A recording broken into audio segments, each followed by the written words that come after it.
టాలీవుడ్ని షేక్ చేస్తూ ఉన్న డ్యాన్స్ పాలిటిక్స్లో ఒక్కొక్క ట్విస్ట్ ఒక్కొక్క సినిమా క్లైమాక్స్ని తలపిస్తోంది. ఓవైపు సస్పెన్షన్లు, మరోవైపు రాజీనామాలు, మధ్యలో ఎన్నికల నోటిఫికేషన్, అంతకు మించి ఫెడరేషన్ జోక్యంపై బహిరంగ తిరుగుబాటు. ఇలా తెలుగు సినీ పరిశ్రమలో రచ్చరేపిన డాన్సర్స్ ఇష్యూలో అటు ఫెడరేషన్ పెద్దలు, ఇటు అసోసియేషన్ సభ్యులు కలిసి ఒక నిర్ణయం తీసుకున్నారు. దీంతో శుభం కార్డు పడ్డట్టే అనుకున్నారంతా. అయితే కథ అప్పుడే అయిపోలేదు. ఇప్పుడే మొదలైందన్నట్టుగా మళ్ళీ కొత్త వివాదానికి దారితీసింది ఎన్నికల అంశం. అసలు ఏమిటి కథ? వివాదం ఎలా మొదలైంది? ఇప్పుడు ఏ మలుపు తిరిగింది?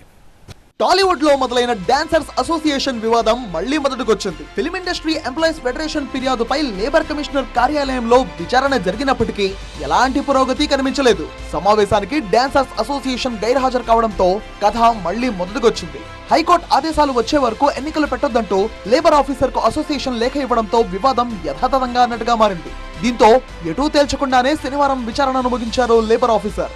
ఈ క్రమంలో ఈ నెల 9వ తేదీన అసోసియేషన్ ఎన్నికలు ఉంటాయా ఉండవా అనే సందిగ్ధత ఏర్పడింది. మీటింగ్ కి ఫెడరేషన్ వాళ్ళు హాజరైనారు, కానీ డాన్సర్ అసోసియేషన్ వాళ్ళు ఆ మీటింగ్ హాజరు కాలేదు. కాకుండా ఒక లెటర్ పంపించారు, ఇది హైకోర్టులో ఉంది కాబట్టి హైకోర్టు యొక్క ఫైనల్ ఆర్డర్ తర్వాతనే మేము మీటింగ్ వస్తున్నారు. So that there is no joint meeting అని మీటింగ్ పాయింట్ లేదు కాబట్టి ఆ మీటింగ్ క్లోజ్ చేస్తూ ఫెడరేషన్ వాళ్ళు ఒక ఫైనల్ నోటీస్ ఇచ్చారు డాన్స్ అసోసియేషన్కి. ఆ ఫైనల్ నోటీస్ ఏంటంటే మా బైలాస్ ప్రకారంగా మేము ఈ 24 క్రాఫ్ట్స్ ఉంటాయి, అందులో సినిమా వాళ్ళు, డాన్సర్స్ అని, సింగర్స్, ఇలా ఆ 24 క్రాఫ్ట్స్ తోటి మీటింగ్ పెడతాం. ఈ డాన్సర్స్ కాకుండా మిగిలిన 23 క్రాఫ్ట్తో మీటింగ్ పెట్టి మా బైలా ప్రకారం మేము యాక్షన్ తీసుకున్నాం చెప్పడం జరిగింది.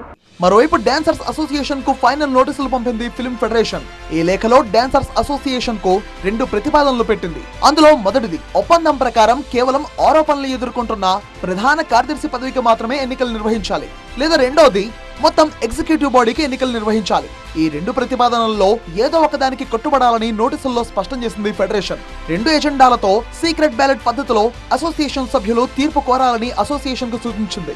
లేని పక్షంలో తదుపరి జరిగే ఫెడరేషన్ జనరల్ బాడీ మీటింగ్ లో మెజారిటీ సభ్యులు తీసుకునే తుది నిర్ణయానికి కట్టుబడాలని స్పష్టం చేసింది. దీంతో ఈ వ్యవహారం ఎటు దారితీస్తుందనే ఆసక్తి నెలకొంది.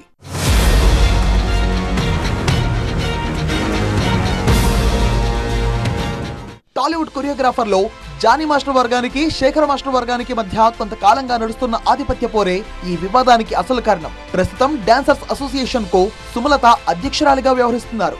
మొత్తం 17 మంది సభ్యులతో ఈ అసోసియేషన్ కొనసాగుతోంది.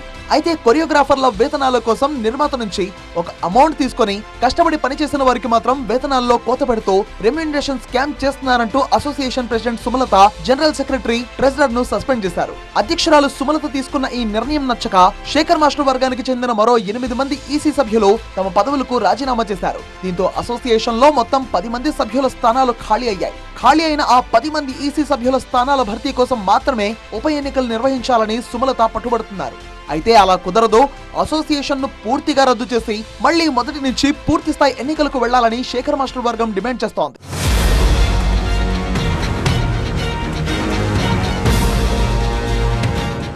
చిరంజీవి, బాలకృష్ణతో పాటు నిర్మాత చదలవాడ శ్రీనివాసరావు వంటి సినీ పెద్దలు ఈ సమస్య పరిష్కారానికి చొరవ తీసుకున్నారు. పెద్దల సూచనతో రంగంలోకి దిగిన ఫెడరేషన్ ఇటీవలే పలు సమావేశాల అనంతరం నిధుల దుర్వినియోగంపై ఆరోపణలు ఎదుర్కొంటున్న జాయింట్ సెక్రటరీపై చర్యలు తీసుకోవాలని నిర్ణయించింది. అంతా ఓకే అనుకుంటున్న వేళ డాన్సర్ అసోసియేషన్ అధ్యక్షురాలు సుమలత ఎన్నికలు నిర్వహించాలని కోరుతూ హైకోర్టును ఆశ్రయించడంతో ఈ వ్యవహారం కొత్త మలుపు తిరిగింది.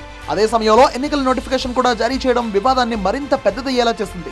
రాజీనామా చేసిన సభ్యుల స్థానాలకు ఉప ఎన్నికలు నిర్వహిస్తామనడం సరైన నిర్ణయం కాదన్నారు నిర్మాత చదలవాడ శ్రీనివాసరావు. ఇటీవలే జానీ మాస్టర్, సుమలతతో పాటు రాజీనామా చేసిన సభ్యులతో చర్చించి సమస్యను పరిష్కరించామని, అదే విషయాన్ని సుమలత కూడా మీడియా ముందు ప్రకటించారని గుర్తు చేశారు. అలాంటి పరిస్థితుల్లో ఇప్పుడు ఉప ఎన్నికలకు వెళ్లడం సరికాదని అభిప్రాయపడ్డారు. యాక్చువల్గా ఆ రోజు మీరున్నారు కదా, అందరూ వచ్చారు. ఆ మీటింగ్లో జానీ మాస్టర్ కానీ వాళ్ళ మిసెస్ గారు కానీ ఈ సమస్య ఇంతటితో తీరిపోయింది, ఇంకా ఫర్దర్గా ఎటువంటి సమస్య లేదని చెప్పారు. ఈ మధ్యకాలం నేను కూడా ఉన్నాను, వాళ్ళు ఎలక్షన్కి వెళ్తున్నాను. కానీ ఒక మాట మీద నిలబడాలి. ఏ యూనియన్ అయినా, ఏ ఫెడరేషన్ అయినా, ఏ సినిమా పెద్దలైనా, ఇండస్ట్రీ మొత్తం మాట తప్పకూడదు, మాట మీద ఉండాలి. వాళ్ళు కూడా నాకు తెలిసి ఎట్లా వెళ్తున్నారు నాకు అర్థం కావట్లేదు. చూద్దాం, రెండేపులు తెలుసుకుంటే కానీ మనకు తెలియదు.